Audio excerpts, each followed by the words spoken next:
Resident Evil 9 has actually become a truly epical entry that divided the community exactly in half, just as the game itself divided its gameplay, starting from the first and third person views, all the way to how the game manages to be scary and meaty at the same time. Having finished it in just over 10 hours, I can say that my emotions were overwhelming, from, oh my god, this is the best thing in the series, to, god damn it, I have to go collect some 3 pieces of crap again just to move further. This is what the entirety of Resident Evil 9 became for me, a compromise that overall I liked immensely. Today, we are going to talk about this and all these contradictions. You can argue as much as you want about the new Resident Evil installment, but one thing can be said for sure. It is worthy of your attention. Let's talk about the gameplay innovations and the well-transferred mechanics from previous parts. Everything good that is new is just well-forgotten old stuff, right? Well, the main feature of this part is undoubtedly the division of gameplay into 2 types. Let's start with the good things. Leon's gameplay, no joke, is the quintessence of everything fucking beautiful that was in all the action-focused parts of Resident Evil, like the 4th one. The combat here is so good, and the animations are so wonderful. It's literally the magic of martial arts. And remember all those ridiculous roundhouse kicks that young Leon used to pull off?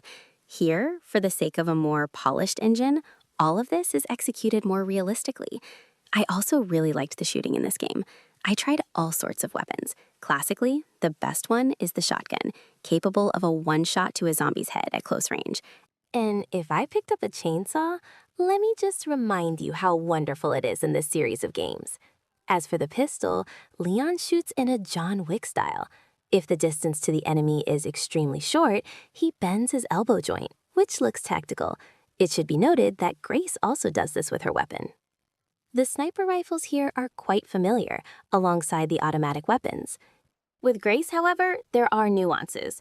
Her pistol is much weaker, and for the Requiem that Leon gives us, it is extremely difficult to find and craft ammo, so you have to spend 4 or more bullets on a single zombie. And since we've started talking about this, now for Grace's gameplay. This part is responsible for the horror component, and in short, it can be described something like this. The Grace part of the game is designed to make you shit your pants, and in some places, it succeeds. They are constantly trying to scare you with screamers. Your head spins from the constant suspense, and naturally, by tradition, there is enough gore here. If you are eating right now, I advise you to step away from the screen, or at least put your food aside. It should be noted that while there is enough of this brutality, there actually isn't that much of it. Grace herself acts like a shy girl, an image that doesn't really fit an FBI operative. She is very insecure. Well, okay, they repeated themselves. It happens. And one quest later for Grace, they tell us, listen, restart 3 power supply units to open the hatch above your head so that this girl evaporates. Every time such a quest comes up, there is only one thought in my head. Again? No, really? Is it a joke? They could have at least changed the number or something. I won't deny that all these quests are diverse in their own way. You have to play around with rearranging those same plugs, or run away from a monster that prevents you from restarting the power units. But at some point, it gets terribly tedious, doing this at the same pace. First hiding, then waiting for the monster to move away, then running through. And moreover, once you get into the game, it stops scaring you. It maintains suspense, yes, but in my personal view, Alien Isolation is much scarier to play. And so, when you finish your suffering for Grace in a good way and on the next location, or the same one but earlier in the timeline, they give you control of Leon, you immediately exhale. You understand that you won't have to be afraid and can solve elementary or slightly tedious puzzles and then get pleasure from the juiciest gameplay. Yes, of course, in Resident Evil 4, you could play as both Leon and Ashley, but here the gameplay is radically different, as if the developer tried to hook both audiences of the franchise, those who like the parts about being afraid and hiding, and those who like the action. And it seems to me that they succeeded quite decently. I'm one of those who loves the constant feeling of suspense and the fear that you'll be stabbed in the back. I dare to add that the cutscenes, and specifically the chase scenes, have reached some unprecedented level for the series. I'll show you my favorite one in full right now, when Leon and Victor couldn't share the road and fought right on their bikes.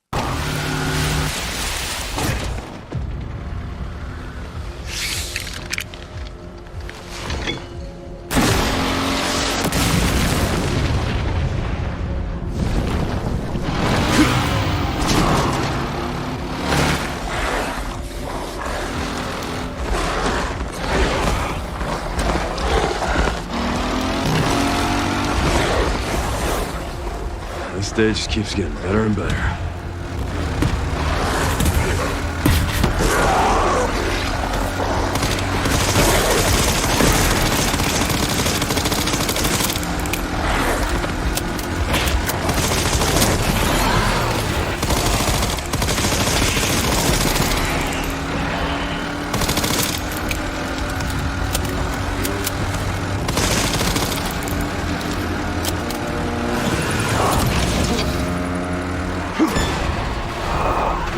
Pups could use more training.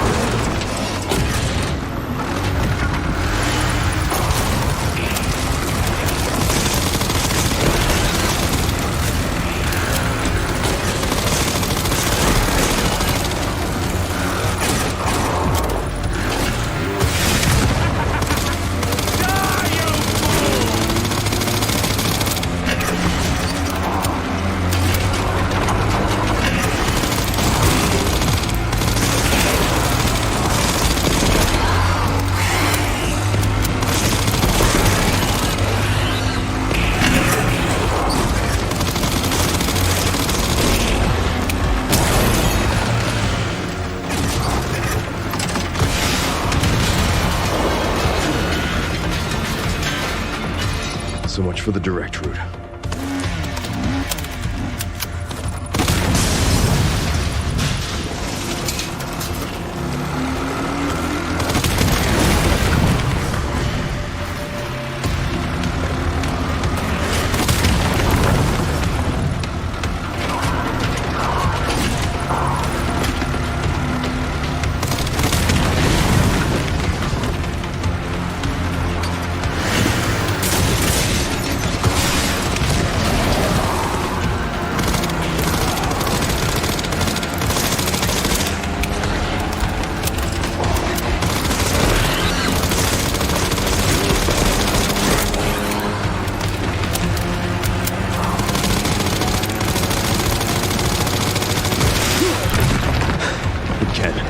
Seriously. I don't give up that easy.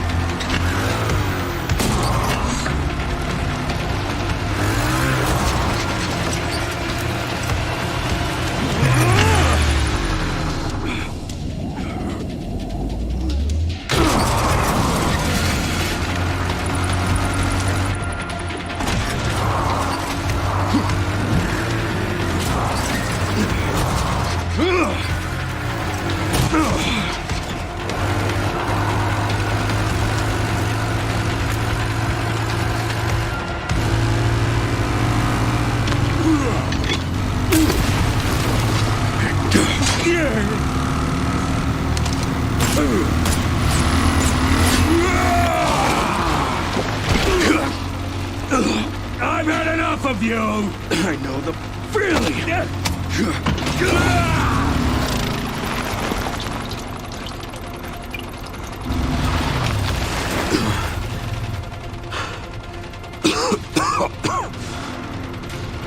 Come on!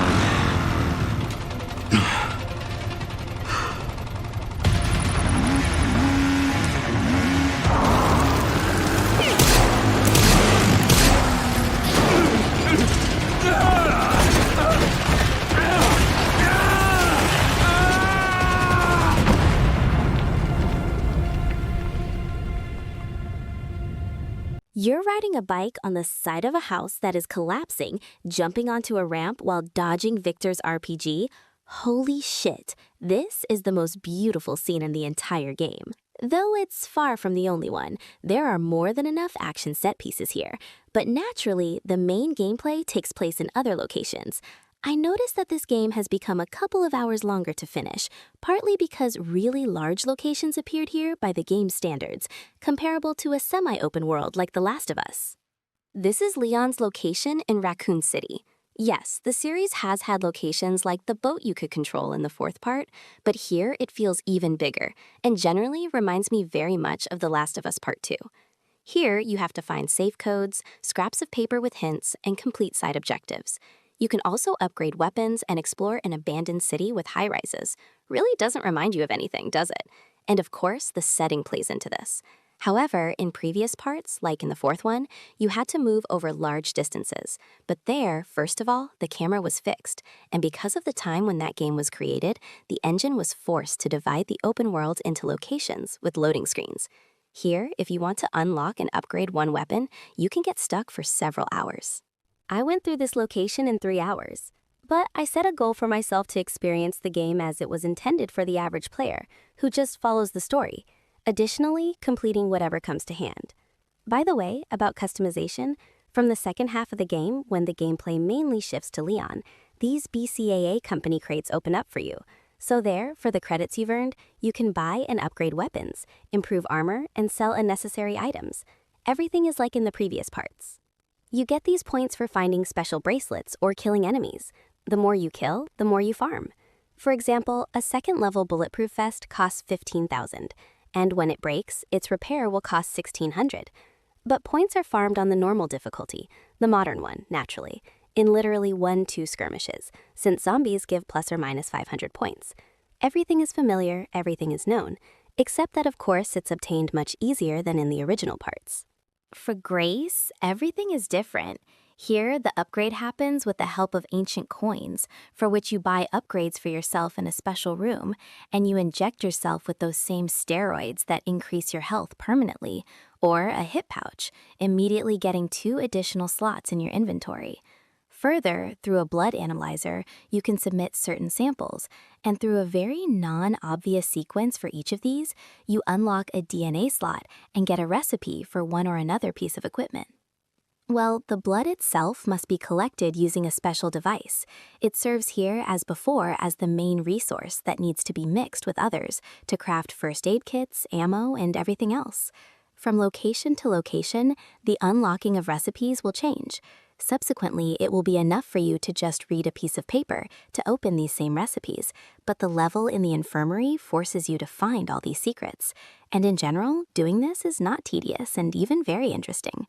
The enemies on your way change. First, the cook lives in the kitchen, then moves to the basement room you need to pass through. And also, some zombies mutate with their whatever virus, and it's extremely difficult to kill them in the head with an ordinary light pistol, which, unlike Leon's, even upgraded for damage, barely deals any. For Grace, the gameplay is like this, more designed for stun and run.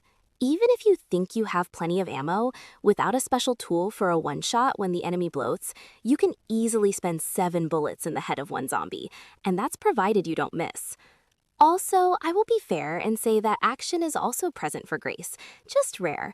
I cannot fail to mention the bulldozer that suddenly rushes towards your doom. It's epic, right? Especially since we came here for organs for one of the Frankensteins.